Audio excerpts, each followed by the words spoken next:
उत्तर प्रदेश के इस railway station पर आज भी भटकती हैं चंद्रा की आत्मा। भाग 1। रहस्य की शुरुआत।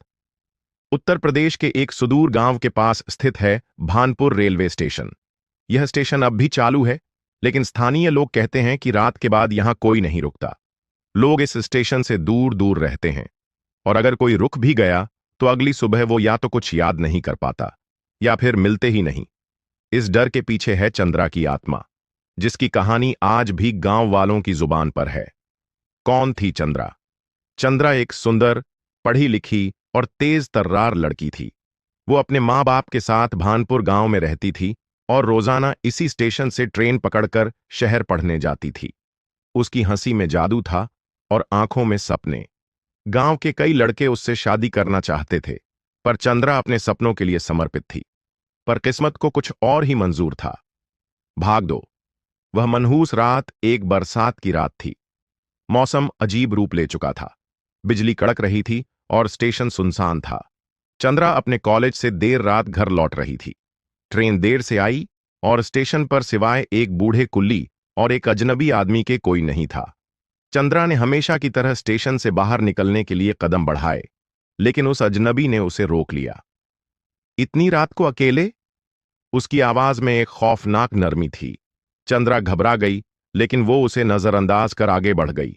उसने देखा कि कुल्ली कहीं गायब हो चुका था, और फिर पीछे से किसी ने उसके मुंह पर कपड़ा रख दिया। वो चीख भी न पाई। भाग 3। मौत और मनहूस सन्नाटा तो हड़कंप मच गया। रेलवे ट्रैक और स्टेशन की तलाशी ली गई, और फिर कुछ दूर झाड़ियों के पीछे उसकी लाश मिली। उसकी आंखें खुली थीं, जैसे वो कुछ कहना चाह रही हो। पुलिस आई, जांच हुई, लेकिन कातिल कभी नहीं मिला। चंद्रा के साथ कुछ भयानक हुआ था, लेकिन सब कुछ रहस्य बना रहा। लाश को जलाया गया, लेकिन उस दिन के बाद से भानपुर स्टेशन पर अजीब घटनाएं होने लगीं। भाग 4। स्टेशन पर चंद्रा। रात के समय स्टेशन मास्टर को अक्सर एक लड़की की सिसकियां सुनाई देती। कई बार ट्रेनों के ड्राइवरों ने बताया कि एक सफेद साड़ी में लड़की ट्रैक पर खड़ी दिखाई देती है और फिर अचानक गायब हो जाती है। एक बार तो एक नया स्टेशन मास्टर अनिल कुमार ने उसे साफ साफ देखा। वह चाय पी रहा था, तभी उसे स्टेशन के अंतिम छोर पर चंद्रा खड़ी दिखाई दी। बाल बिखरे हुए, चेहरा शांत, लेकिन आंखों में नफरत। अनिल को लगा कोई लड़की है। उसने आवाज दी, कौन है? लड़की ने धीरे धीरे पलटकर उसकी ओर देखा और अचानक हवा में गायब हो गई। भाग 5। चंद्रा का श्राप। अनिल कुमार की उस रात की हालत बिगड़ गई। उसे बुखार आ गया और वह बार बार बड़बड़ाने लगा। उसने मुझे देखा, वो कुछ चाहती है। वो कह रही थी कि वो अब भी अधूरी है। गांव के पुजारी को बुलाया गया। उन्होंने अनिल पर गंगा जल छिड़का और हनुमान चालीसा का पाठ शुरू किया। तब जाकर अनिल कुछ सामान्य हुआ, लेकिन जाते जाते वो एक बात बार बार दोहराता रहा। उसका नाम चंद्रा है और वो अभी भी स्टेशन पर है। उसे इंसाफ नहीं मिला। उस दिन से भानपुर स्टेशन को शापित माना जाने लगा। भाग 6। शहर से आया पत्रकार। कुछ महीनों बाद एक युवा पत्रकार सौरभ मिश्रा लखनऊ से भानपुर पहुंचा। उसने स्टेशन के बारे में इंटरनेट पर बहुत कुछ पढ़ा था। उसने ठान लिया कि इस भूत की अफवाह की असलियत सामने लाएगा।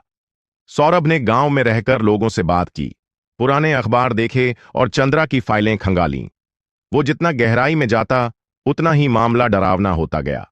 उसे यह भी पता चला कि चंद्रा की लाश के पास से एक आदमी की घड़ी मिली थी। उस पर एक नाम खुदा था, रणविजय ठाकुर। भाग 7। असली कातिल की सच्चाई। रणविजय ठाकुर गांव का एक रसूखदार आदमी था। पहले रेलवे में नौकरी करता था, लेकिन अचानक उसने इस्तीफा दे दिया और गांव छोड़ दिया।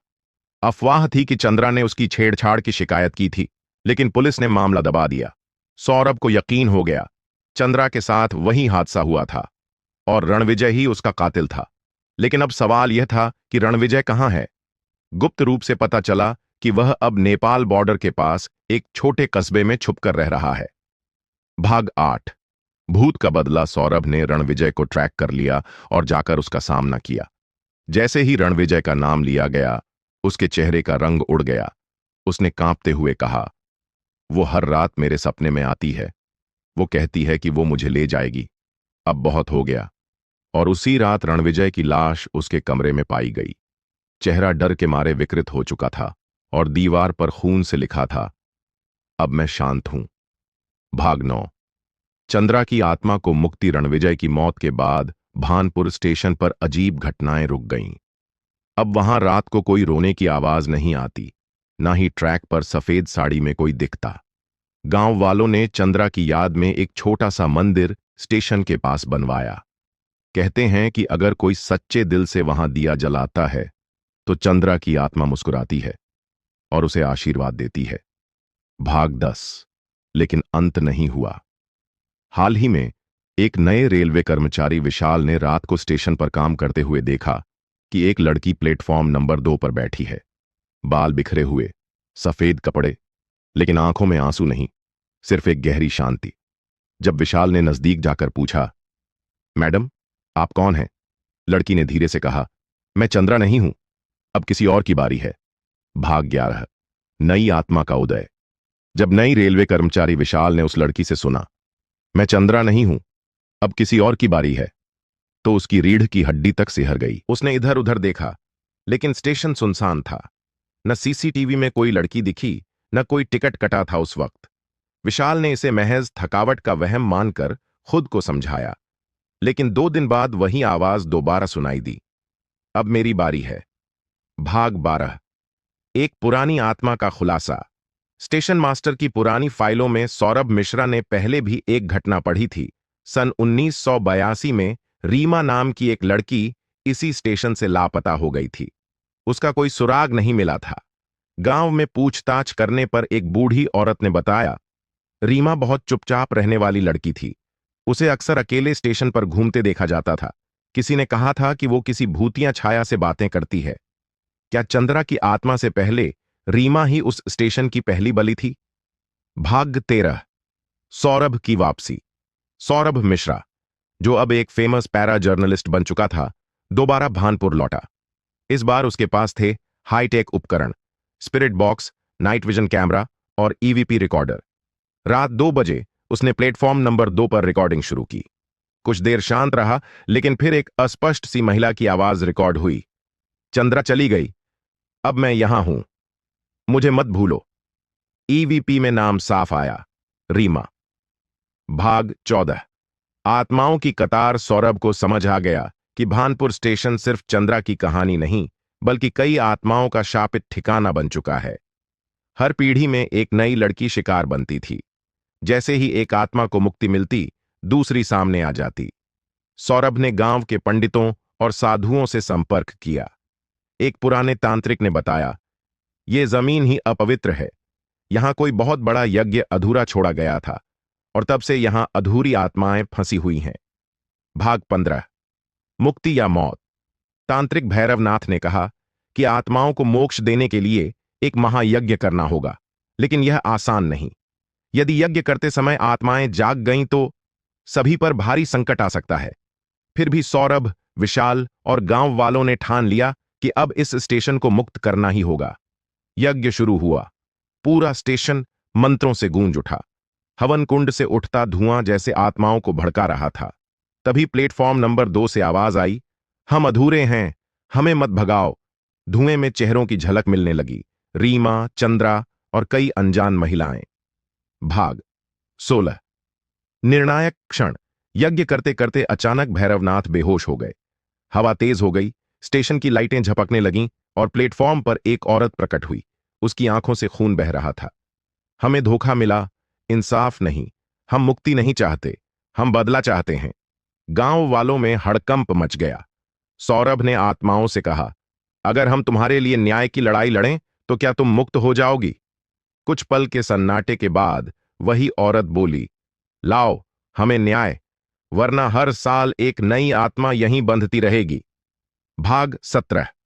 आखिरी प्रयास। सौरभ ने तय किया कि वह सरकारी रिकॉर्ड, पुराने केस और लापता हुई औरतों की लिस्ट मीडिया में उजागर करेगा। उसने एक डॉक्यूमेंट्री बनाई, भानपुर की सच्चाई, जो वायरल हो गई। सरकार ने फिर से जांच का आदेश दिया और कई पुराने केस दोबारा खुले।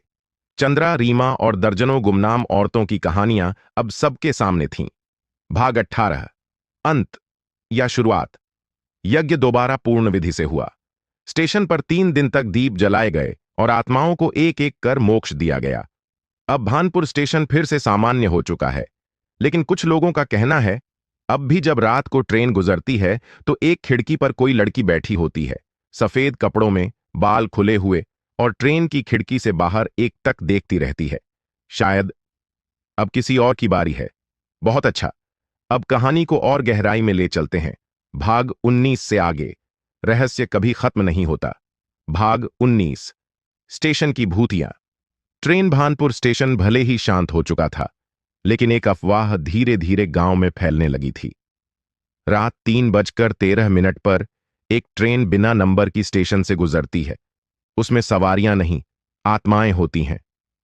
एक बुजुर्ग गार्ड माथुर साहब ने बताया, मैंने खुद देखा है। वो ट्रेन बिना आवाज के आती है। किसी चार्ट में उसका नाम नहीं होता, और उसकी एक खिड़की से एक औरत झांकती है। वही चंद्रा है, पर अब अकेली नहीं। इस बात को पहले तो सबने मजाक समझा, लेकिन जब विशाल ने स्टेशन के सीसीटीवी में उस रहस्यमयी ट्रेन की झलक देखी, सबके होश उड़ गए।